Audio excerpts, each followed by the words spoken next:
Hi, my name is CJ. Welcome to today's hike.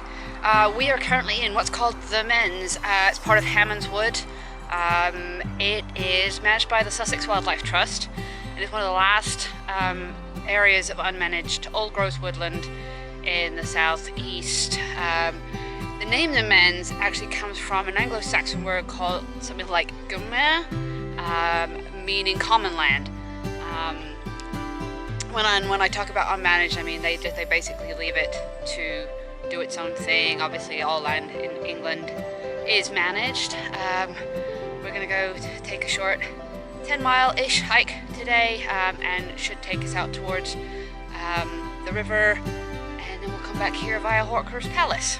Well, this map doesn't give us a very good idea where we're at. We just came in on this road right here. So Whisperer Green is right up here. It's a very quaint little town. Gives you an idea. Welcome to the Men's. Ancient woodland dominated by towering beech trees with a real sense of wilderness. This internationally important nature reserve is celebrated for its displays of spring flowers and abundant fungi. This is an area of special scientific interest. SSSI. So it talks a lot about the fungi natural recyclers thriving here on the plentiful supply of dead wood and leaf litter. Hence again the non-managed. Decaying habitat supports a huge number of insects that in turn feed other woodland animals and birds. The nooks and crannies of standing deadwood are used as roosts by rare bats and nesting sites for birds. So one of the things I was just mentioning was that this is ancient woodland. It's not managed, or it is managed, but it's not managed, not actively managed. As you can tell, because it's not managed, it's not forested, it's very dark under here. Not a whole lot of undergrowth, which actually wouldn't be natural, but it is starting to come through. The undergrowth is starting to develop more, but it's such a beautiful area. It does feel very ancient, very historical, very magical in many, many ways.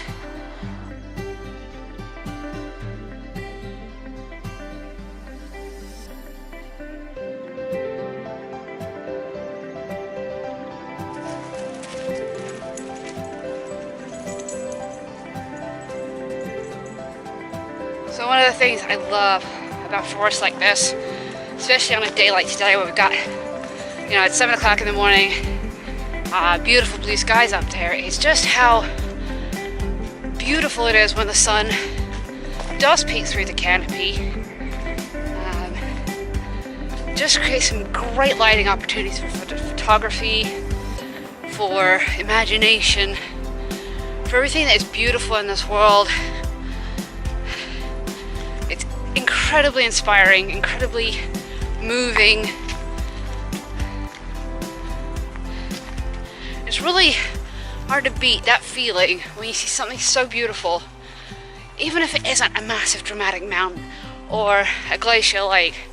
It's the small things that really hit a nerve that we have to embrace every day.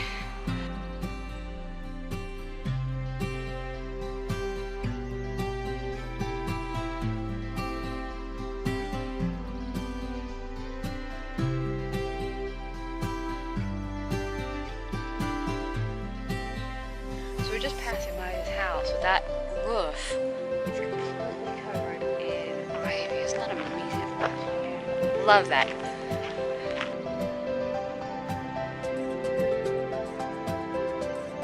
So it's probably been a couple of months since I've done this walk, and I'd honestly forgotten just how beautiful this is through here, especially at this time of the morning with the sun. Got fields out behind us over here with the sun on. We're still in the shade, got a little bit of sun for about 30 seconds, which felt really good. It's actually quite a chilly morning, but so much nicer than the last time we were out, which was off and on drizzle. So this has just been absolutely amazing so far. Definitely one of my favorite places to go in this area. I think we're gonna have to go around this, or we'll see how we do. Ooh. Gotta go through this. Oh. And under trees and over trees. Oh, a little fall over.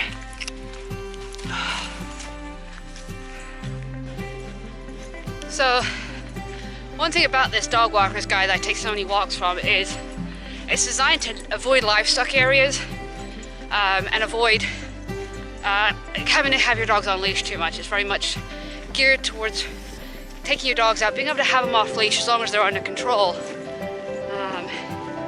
But yeah, predominantly avoiding livestock as much as possible. There are a couple of walks in there that have the occasional sheep field, but you know, in general, I found that most of them have been very, very good about having providing guidance. Of course, things do change. I just walked through a field back here that had obvious signs that there were cattle in the field at some point, and probably not super recently. Maybe it was over winter, I don't know.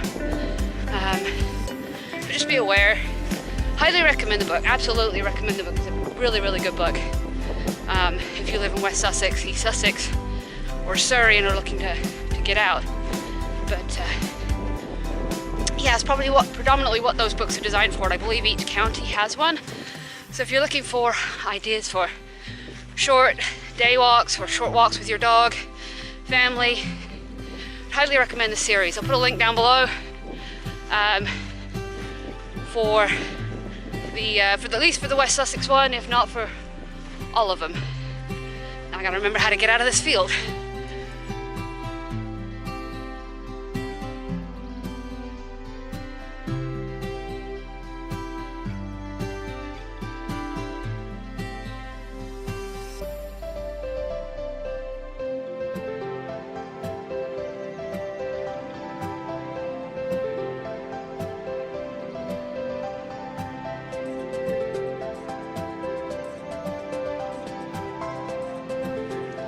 One thing that I've never been a huge fan of, but I think it's one of the things that really put me off the South Downs Way when I did it the first time, or the first half of it, was I really dislike walking through farm fields. The only exception is something like this, which is a hay field, and while it isn't much different from what we're looking at over here, which is wheat, emotionally or on some physical level, mental, emotional level, it feels different. It feels more in tune with nature compared to the farmed landscape. Grass, obviously, of course, you know, the crops are natural too, but the grass landscape feels more in tune with its surroundings and the natural landscape. So even when I'm walking through farm fields, if they're green, if they feel more natural, then I have a whole lot less of a problem. So this one, and partly because it's brown, just doesn't evoke the same kind of emotion, the same kind of response, the same kind of feeling within me that the grass pasture did back there. Very little difference. They're both crops. They're both grown in the ground, both fertilized, both cut at the end of the season. But there's just something about walking through a grass field, grass pasture, hay pasture, that is a whole lot different to me than walking through these farm fields.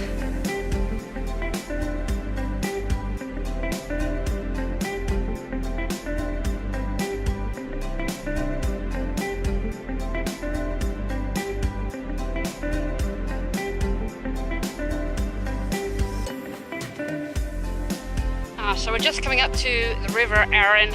Down here, it's not the River Arun, that's further that direction, east from here. So we're just coming up to the River Arun. It goes all the way down, crosses, or actually the South Downs Way crosses it down in Amberley.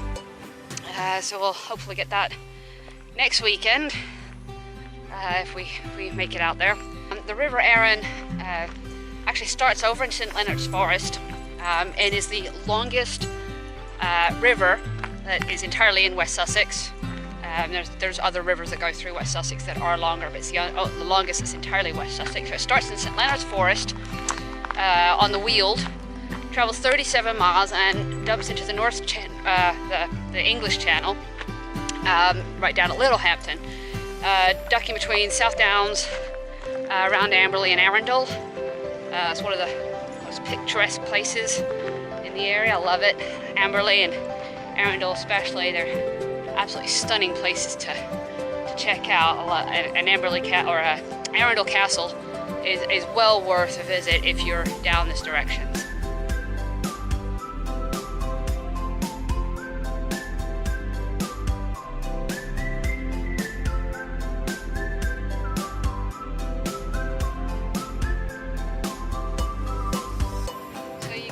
behind me right here, this is where the footbridge does cross. It does look like they've actually done a pretty good job blocking that off. There is actually massive holes in it. You can actually see quite well. So it's a good job we actually went around, actually listened to the warnings. So yeah, hopefully other people listen to them too. I don't think they put these warnings out for no reason. So I almost bypassed this. We are here, obviously following the Way in Arun Canal.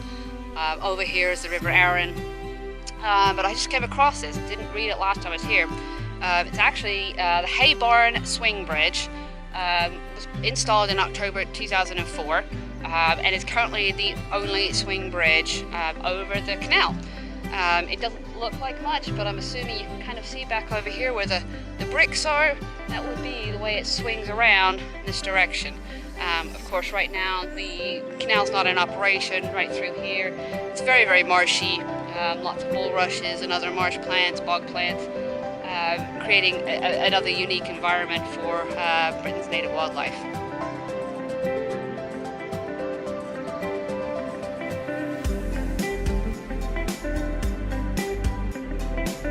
So while this trail doesn't actually get a whole lot of up-high scenery, we are getting some really beautiful views across the English countryside over here. About to cross back over the River Arun here. Walk through some pasture land. I think it just starts getting prettier from here if I remember rightly. So I'm gonna keep going, and I think we're about halfway through right now. It's been a beautiful morning. I'm already getting really, really warm in the sun. It's amazing how fast it heats up.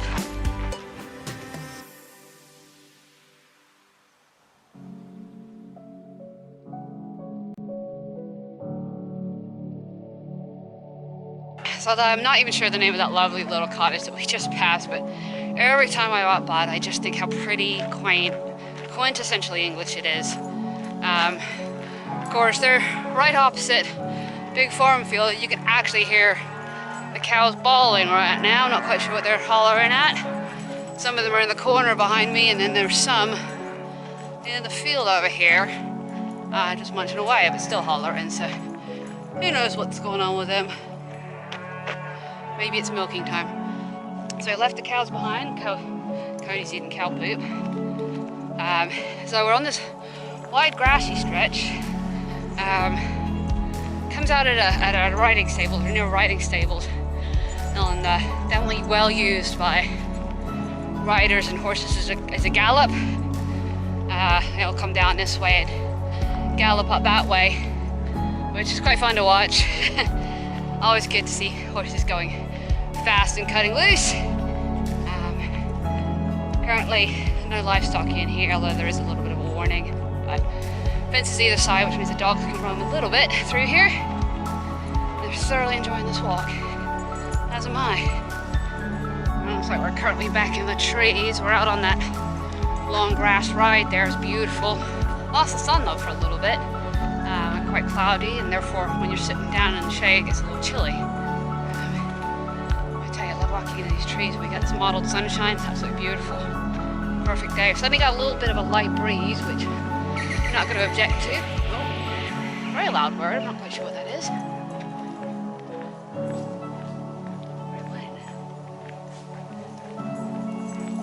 Yeah, I really couldn't have picked a more perfect day for this.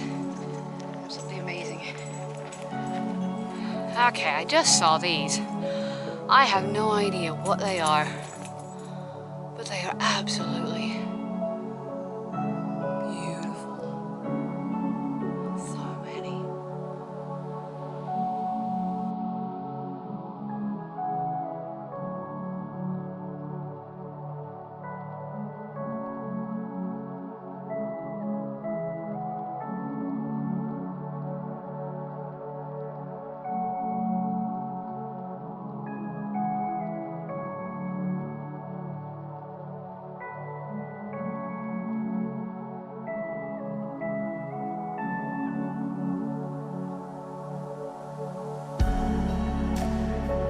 So just coming out of the trees up here. First and only real climb on this trail. A couple of them, small ones, but nothing major. This is the only decent one. It's pretty good. It's very short. Not bad, really. Coming out of the blue skies, the sun. Quite enjoying the shade, must admit. Dropped down on my t-shirt. Quite good going. Just now getting some views over that beautiful West Sussex countryside. Oh, what a day for it. How beautiful is that? Realize it's not big rugged mountains, but still pretty.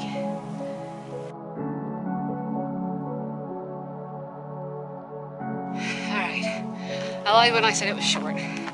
Well, compared to Scafell, or those lovely Lake District peaks and fells, it is short and it's not bad. It's just a gravel road, but still enough to get you out of breath.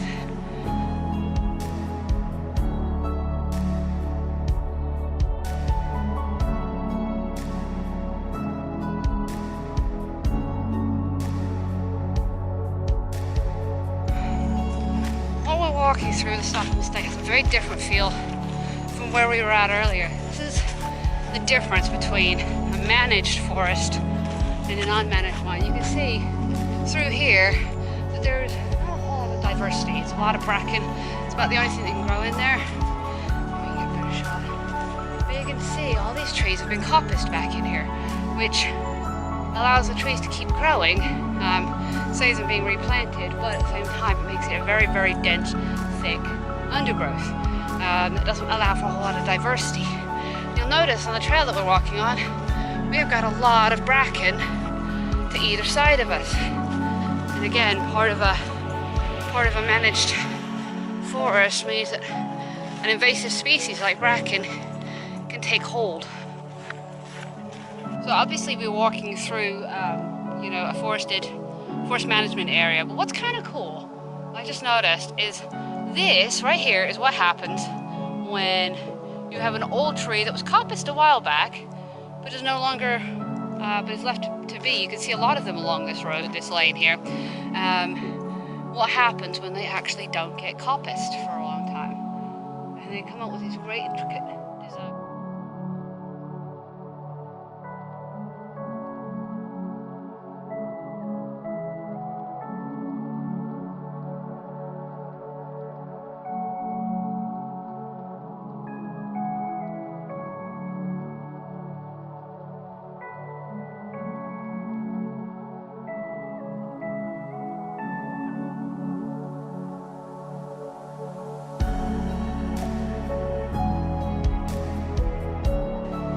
Sadly, it looks like we're going to lose the shade of the trees. We're going to cross through this very wide open field in the hot sun without any shade. But hey, better to be out here than behind a desk, right? No matter what the weather is. Alright, this field's not too bad. We've actually got a slight breeze out here, which really, really makes a difference when it comes down to staying cool. The white of the ground, though, is brutal on the eyes. That's quite tough to, and I kind of need some sunglasses. It's not something I wear very often. I don't really like glasses at all. I wear contacts, but sometimes when the sun's so bright on the ground like that, you really wish you had them.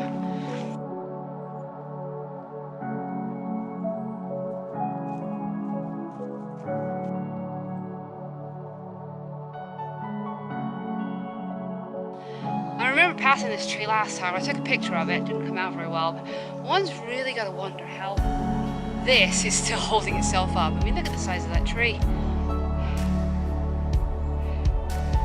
There's absolutely nothing under there to hold it up. Look how deep that goes.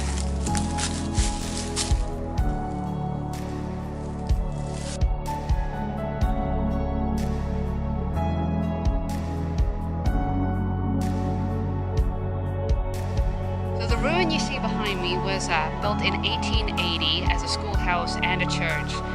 During the day, it had a curtain that crossed halfway in between to separate the entrance from the seniors, for the younger kids from the older kids. After school was done, that curtain was drawn back, the tables were turned east, and it was used as a church.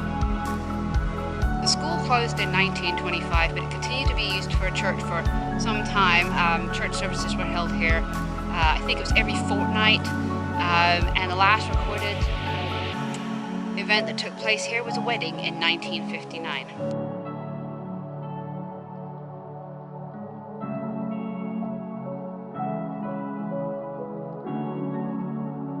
So we just passed Hawkhurst Court, which is back here. You can actually see all the different cottages that were around.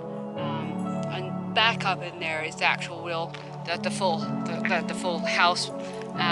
Something to do with housing infantry at some point. I don't remember the exact details on it, but had quite a history with, I think it was the Second World War. I'll double check and find out, put it down below. So passing Hawkhurst House puts us kind of at the end of our walk today, so I'm going to leave you here. We're about to get out to the main road where I have to leash the dogs. I really hope you've enjoyed it. I'm glad you came along with us. Glad to show you one of my favourite walks in West Sussex, and I hope you join us again in the future.